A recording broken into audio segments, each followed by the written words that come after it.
Hello دوستوں، آج کی اس ویڈیو میں دیکھیے اسد الدین اویسی نے نظام الدین اولیاء کے بارے میں کیا واقعات سنایا۔ تو دوستوں ویڈیو کو اینڈ تک دیکھیں اور پلیز اس ویڈیو کو لائک اور سبسکرائب کرنا نہ بھولیں۔ پھر ایک اور واقعہ میرے ذہن میں آتا ہے، بابا فرید گنج شکر رحمت اللہ علیہ، قطب الدین بختیار کاشانی اور محبوب الہی نظام الدین اولیاء رحمت اللہ علیہ کے پیر و مرشد بابا فرید گنج شکر یہ واقعہ لکھ رہے ہیں، بتا رہے ہیں کہ ایک نیک آدمی تھا، زندگی کا آخری لمحہ تھے۔ اس نے اپنی ماں سے کہا کہ اماں، میں زندگی کے آخری لمحے ہیں میرے، میں تجھ سے چند باتوں کا وعدہ لینا چاہتا ہوں۔ ماں نے کہا بول بیٹے کیا چاہتا ہے؟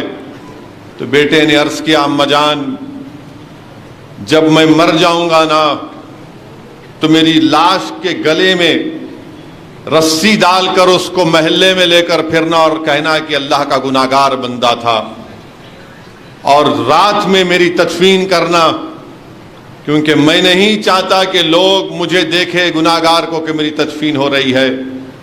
اور تیسرا اس بیٹے نے اپنی ماں سے کہا کہ لوگ جب میری دفنا کر چلے جائیں گے میری خبر اس کے پاس سے، تو میری ماں تو میرے خبر پر آنا اور اللہ سے دعا کرنا کہ اللہ مجھے معاف کر دے، کیونکہ کوئی آنے والوں کی دعا قبول ہوئی نہ ہوئی مجھے یقین ہے کہ میری ماں کی دعا اللہ رد نہیں کرے گا۔ وہ اب کلمہ پڑھتا ہے، اس کی روح پرواز کر جاتی ہے، اور بیٹے کی وصیت کے مطابق جب ماں رسی لے کر آتی ہے تو بابا فرید گنج شکر کہتے ہیں کہ اس گھر کے ہر در اور دیوار سے آواز آئی، خبردار خبردار، یہ ہمارا دوست ہے، اس سے اس طرح کا حال نہیں کرنا، یہ اللہ کے خوف میں مرا ہے۔ میرے عزیز دوستوں اور بزرگوں، اسی لیے حدیث شریف میں آیا کہ جو اللہ کا خوف کرتا، حدیث شریف میں آیا کہ اللہ کے رسول صلی اللہ علیہ وسلم فرمائے کہ ایمان خوف اور امید کے درمیان میں، جو اللہ سے خوف کرے گا، اللہ سے ڈرے گا، دنیا اس سے ڈرے گی۔ اور پھر ایک اور واقعہ مجھے یاد آ رہا ہے کہ حضرت عبداللہ بن مبارک رضی اللہ تعالی عنہ، مدینہ شریف میں بارش نہیں ہو رہی تھی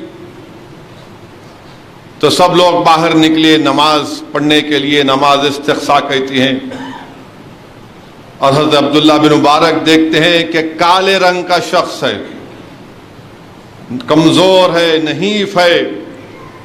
وہ آگے بڑھ کر کہتا اللہ میرے گناہوں کی وجہ سے تو بارش نازل نہیں کر رہا، اللہ تو معاف کر دے مجھے، یہ تیرے بندوں کو تو میری وجہ سے کیوں سزا دیتا ہے، اللہ معاف کر دے۔ ہاتھ اٹھا کر گڑا کر دعا کرتا ہے، اور جب ہاتھ اپنے منہ پر پھیرتا ہے، حضرت عبداللہ بن مبارک کہتے ہیں کہ بادل آ گئے، بارش ہونے لگی۔ حضرت عبداللہ بن مبارک اللہ کے بہت بڑے ولی تھے، وہ اس کے مالک کے پاس گئے اور کہے کہ مجھے دے دے۔ اس نے کہا کون سا غلام چاہیے آپ کو، آپ میرے گھر پر آئے۔ اس نے سب غلاموں کو پیش کیا، بولے یہ نہیں یہ نہیں۔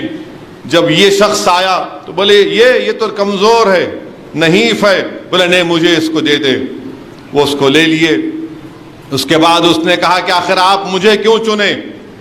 حضرت عبداللہ مبارک نے کہا کہ میں جانتا ہوں، میں دیکھ لیا ہوں تیرا اور میرے رب کا رشتہ کیا ہے۔ وہ کہتا ہے کہ 2 منٹ مجھے دیجئے، وقفہ دیجئے، میں ذرا 2 رکعت نماز پڑھ لوں۔